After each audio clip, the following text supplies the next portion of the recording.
सुबह हो चुकी थी। आज विक्टर ने वक्त से पहले ही दिशा को कॉलेज छोड़ने के लिए टैक्सी पर जमी धूल को साफ कर लिया था। जाते वक्त मौसी ने दिशा को कड़ी हिदायत दी कि यूनिवर्सिटी में कांडी लोगों से दूर रहना, पर दिशा घर से ऐसे निकल गई कि मानो उससे कोई फ़र्क ही न पड़ रहा हो। मौसी को दिशा की यही आदत नापसंद थी। वह हमेशा वही करती थी जो उसका दिल चाहता था। विक्टर हमेशा की तरह पुराने गाने सुनता हुआ दिशा और उसके वेद भाई को टैक्सी से छोड़ने के लिए निकल गया। आज दिशा यूनिवर्सिटी में काफ़ी पहले पहुंच गई थी। क्लासेस शुरू होने में काफ़ी टाइम था, इसलिए दिशा लाइब्रेरी चली गई थी। कैफ़े से लौटने के बाद दिशा को पढ़ने के लिए काफ़ी कम टाइम मिला था, इसलिए वह अपने बाकी बचे काम को लाइब्रेरी में कंप्लीट कर रही थी। लाइब्रेरी से निकलकर वह कैंटीन की तरफ जा ही रही थी कि उसे गेट के पास टीना और सान्या दिखीं, जो नव्या को रोककर उससे कुछ बातें कर रही थीं। टीना और सान्या की यह हरकत देखकर दिशा अपने बैग को कसकर पकड़ते हुए बोली, यह दोनों कभी सुधर नहीं सकती। इस बार अगर इन तीनों ने नव्या से कुछ करवाया और नव्या ने कर दिया तो यह तीनों मेरे हाथों से नहीं बचेंगी, और नव्या को तो मैं अच्छी खासी ट्रीटमेंट दूंगी। यह बोलकर दिशा कैंटीन की तरफ चली गई। उसे कैंटीन में सिर्फ प्रोटीन शेक ही पसंद था, क्योंकि वह उसके बजट में आता था, इसलिए वह हमेशा कैंटीन में प्रोटीन शेक पीने जाया करती थी। आज भी वह कैंटीन इसलिए जा रही थी। टीना और सान्या दोनों ही नव्या को घेर कर खड़ी थी। नव्या उनसे अपने हाथ छुड़ाते हुए बोली, देखिए टीना मैम, इस यूनिवर्सिटी में रैगिंग करने के लिए और भी स्टूडेंट मौजूद है, लेकिन आप हमेशा मुझे ही क्यों पकड़ते हैं? और वह भी हमेशा आपको दिशा से दिक्कत रहती। दिशा के सामने खड़े होकर कैंटीट क्यों नहीं कर लेती? ऐसे उसके पीठ पीछे मुझसे उसका नुकसान करवा कर आपको क्या मिलता है? अब यह मत कहिएगा कि आपको सेल्फ सेटिस्फेक्शन मिलता है, क्योंकि मुझे पता है कि आप दिशा के सामने खड़े होने की औकात ही नहीं रखती हैं। यह सुनते ही टीना ने उसके बाजू पर अपनी पकड़ मजबूत करते हुए बोली, आज अचानक से तुम्हारा जबान इतना तेज कैसे चलने लगा? जानती हो ना सीनियर्स की इंसल्ट करने के बाद कैसी पनिशमेंट मिलती है, या अभी कल की पनिशमेंट तुमको भूली ही नहीं? टीना ने जैसे ही नव्या को कल की बात याद दिलाई, नव्या ने झटका देकर अपना हाथ दोबारा छुड़ा लिया और घूरते हुए बोली, मैं दिशा को और ज़्यादा हर्ट नहीं कर सकती, भले से आप मेरे साथ कुछ भी कीजिए। टीना गुस्से में अपना हाथ उठाने जा रही थी, तभी सान्या उसका हाथ रोकते हुए बोली, आपका मोबाइल तो 5 मिनट के लिए दे ही सकती हो। नव्या ने शक भरी नज़रों से देखते हुए कहा, वो किस लिए? It's personal. नव्या की ठिठाई देखकर सान्या तेज आवाज़ में बोली, देती हो कि नहीं? सान्या की तेज आवाज़ सुनकर आसपास के स्टूडेंट नव्या को देखने लगे। नव्या ने भी हड़बड़ाते हुए अपना फ़ोन आगे कर दिया। सान्या उसका फ़ोन लेकर कुछ दूर गई और फिर वापस आकर उसके हाथ में पकड़ा दिया। सान्या ने जैसे ही फ़ोन दिया, नव्या उसे खोलकर देखने लगी, पर टीना कमेंट करते हुए बोली, किसी का मर्डर नहीं हो गया है जो इतना तेज़ी से मोबाइल में सर्च मार रही हो? कुछ नहीं हुआ है तुम्हारे फ़ोन को, अब जल्दी से हमारी नज़रों से दूर हो जाओ। यह सुनकर नव्या बोझिल कदमों से कैंटीन की तरफ बढ़ गई। नव्या के जाने के बाद टीना सान्या से आंखों के इशारे से पूछी कि क्या हुआ, तो सान्या ने जवाब दिया कि नव्या के फ़ोन से मैंने दिशा का नंबर कॉपी कर लिया, पर नंबर देखकर लग नहीं रहा कि यह वही नंबर है जिससे हमें अननोन मैसेज आ रहे थे। या तो यह काम दिशा का नहीं है, या फिर उसने किसी और सिम का इस्तेमाल किया है। टीना सान्या की बात सुनकर बोली, एक बात बोलूं, बुरा नहीं मानोगे ना? सान्या सामने देख रही थी। उसे एक लड़का काफ़ी देर से घूरे जा रहा था। उसने टीना की बात पर ध्यान नहीं दिया।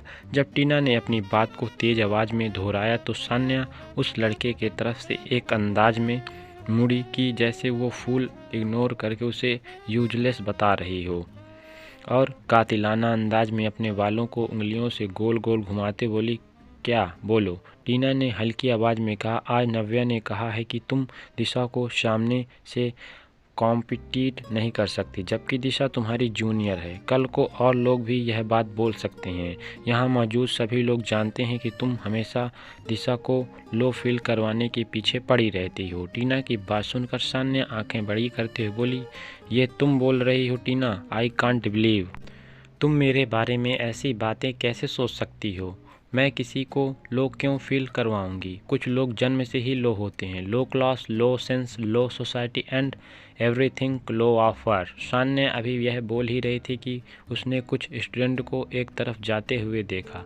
उसने अपने हाथ की चमचमाती हुई महंगी घड़ी में वक्त देखा तो क्लास शुरू होने में काफ़ी टाइम था। फिर सारे लोग एक तरफ क्यों जा रहे थे?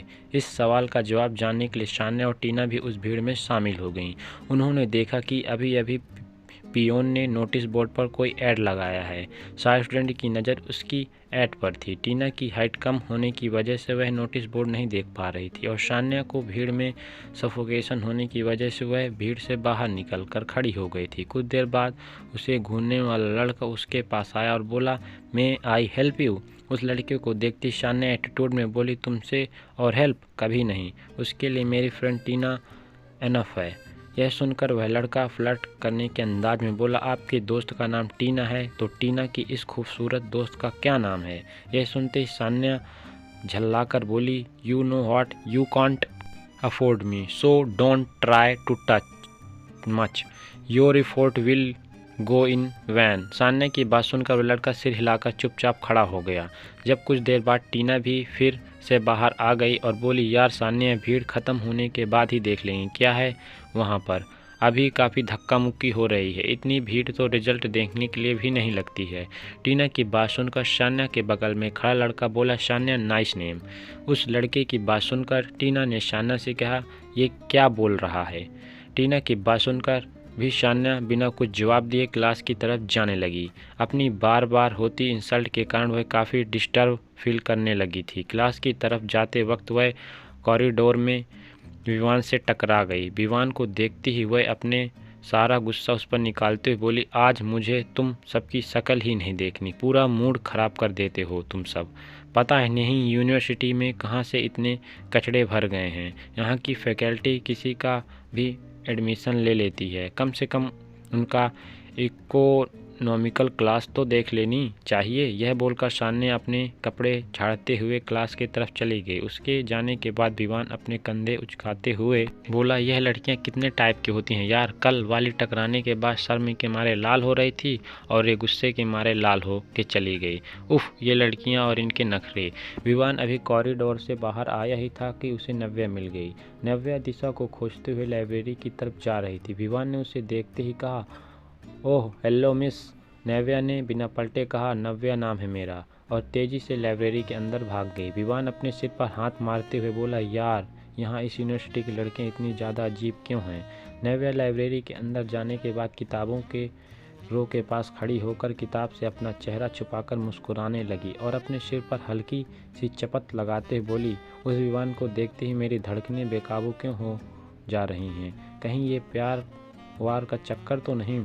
कुछ सोचकर फिर नव्या खुद को ही जवाब देती हुई बोली, यार एक दो मुलाकात में प्यार थोड़ी होता है, यह पक्का इन्फेक्चुएशन होगा, और वैसे भी अगर उसे मेरे इन सब फीलिंग के बारे में पता चल गया तो कहीं मुझे कैरेक्टरलेस न समझे। मैं उसके टाइप की भी तो नहीं हूँ, तो मुझे उससे डिस्टेंस मेंटेन करनी पड़ेगी ताकि मेरे इन्फेक्चुएशन ख़त्म हो जाएं। यह सब सोचकर नव्या ने राहत की सांस ली और अपना चश्मा सही करते हुए झटके से पीछे मुड़ी तो डर के मारे चिल्लाकर पीछे खिसक गई। उसके चिल्लाने से सामने खड़ा विवान भी खुद को संभाल नहीं पाया और दोनों किताबों की रो पर ही गिर पड़े। नव्या ने अपनी आंखें कसकर बंद की हुई थीं। उसने एक एक करके अपनी आंखें खोली तो विवान खड़ा हो चुका था। लाइब्रेरी के स्टाफ भी आवाज़ सुनकर उधर आ गए थे। विवान ने स्टाफ किताबों की तरफ इशारा किया तो वह नव्या को उठाने के बाद किताबों की रो सही करने लगे। नव्या डरती हुई नज़रों से स्टाफ को घूर रही थी कि कहीं वह डांट लगाना ना शुरू कर दें। एक स्टाफ ने जैसे ही नव्या की तरफ देखा, नव्या ने विवान की तरफ उंगली दिखाते हुए जल्दी जल्दी बोलना शुरू कर दिया, सॉरी सर, सॉरी, गलती विवान की है। वही अचानक से पीछे आकर खड़ा हो गया था और फिर हम डर के पीछे हटे तो यह गिर गया। स्टाफ नव्या की बात सुनकर मुस्कुराते हुए बोला, इट्स ओके, आपकी क्लास होगी, आप जाकर क्लास अटेंड कीजिए, हम संभाल लेंगे। स्टाफ की बात सुनकर नव्या को थोड़ी हैरानी तो हुई, पर वह राहत महसूस करने लगी कि ना तो स्टाफ से डांट सुनने को मिली और ना ही किताबों की रो को सही करने की पनिशमेंट मिली। नव्या जल्दी जल्दी लाइब्रेरी के बाहर आ गई, पर विवान भी पीछे से आवाज़ लगाते हुए नव्या के बगल में चलने लगा। वो बुलेट ट्रेन, मुझ में कांटे लगे हैं क्या जो देखकर ही भागने लग रही हो? इतना अपवार्ड बिहेव क्यों कर रही हो? नव्या ने जब देखा कि विवान उसके बगल में आकर खड़ा हो गया है तो वह नकली हंसी हंसते हुए बोली, हम कहाँ भाग रहे हैं, आपको गलतफहमी हुई है। विवान ने भी नकली मुस्कान देते हुए कहा, लाइब्रेरी में सब कबाड़ा करने का सारा इल्ज़ाम मुझ पर डालकर जो बुलेट जैसे भाग रही हो, इसमें भी मेरी गलतफहमी है ना। इतना बात करते हुए दोनों कैंटीन के रास्ते पर आ गए थे। विवान की बात सुनकर नव्या ने चलते चलते जवाब दिया, वह गलतफहमी नहीं है, वो तो तुम्हारी गलती थी। नव्या का जवाब सुनकर विवान उसके करीब जाकर शरारती हंसी हंसते हुए बोला, और तुम्हें जो मुझसे इन्फेक्चुएशन है उसमें भी मेरी गलती है क्या? विवान की बात सुनकर नव्या जहाँ की तहाँ खड़ी रह गई। उसे अपने कानों पर विश्वास नहीं हो रहा था कि विवान ऐसा भी कुछ बोल सकता है। नव्या को कंफ्यूज खड़ा देखकर विवान तेजी से हंसते हुए बोला, खुद से इतनी तेज बातें करोगी तो दूसरा सुन ही जाएगा। इतना बोलकर वो दूसरी तरफ हंसते हुए जाने लगा तो नव्या ने लगभग रुआसी आवाज़ में चिल्लाते हुए कहा, किसी की बात सुनना गलत है। वह बस इतना ही बोल पाई थी। नव्या को रोना आने लगा। उसने सोचा कि अगर विवान सबको उसके बारे में बता देगा तो सब उसका मजाक उड़ाएंगे और उसको कैरेक्टरलेस समझेंगे। उसकी कमजोरी पाकर सीनियर्स को रैगिंग करने का अच्छा मौका मिल जाएगा। नव्या सारी सोच खुद ही बना रही थी और डर के मारे उसकी हालत ख़राब होने लगी थी। विराज अपने गोदाम में दूसरे देव के शिप में आए माल की जांच कर रहा था। तभी उसके पास एक फ़ोन कॉल आई, साहब माफ़ी चाहेंगे, आपने उस दिन हमें नियॉन बार में मिलने के लिए बुलाया था पर बहुत ही निजी काम पड़ गया था। साहब हम आपके काम में देरी बिल्कुल नहीं करते पर इस बार हमारी थोड़ी मजबूरी थी। विराज ने यह बात सुनकर कहा, हम तुम्हें एक लिफाफा भिजवा रहे हैं, उसमें एक मोबाइल फ़ोन होगा, साथ ही एक डेट लिखी होगी। उस डेट पर बावीना होटल में किसी यूनिवर्सिटी की फ्रेशर पार्टी चल रही थी। उस पार्टी में एक लड़की बेहोश हो गई थी। उसके सीनियर्स ने उसके साथ गलत किया था।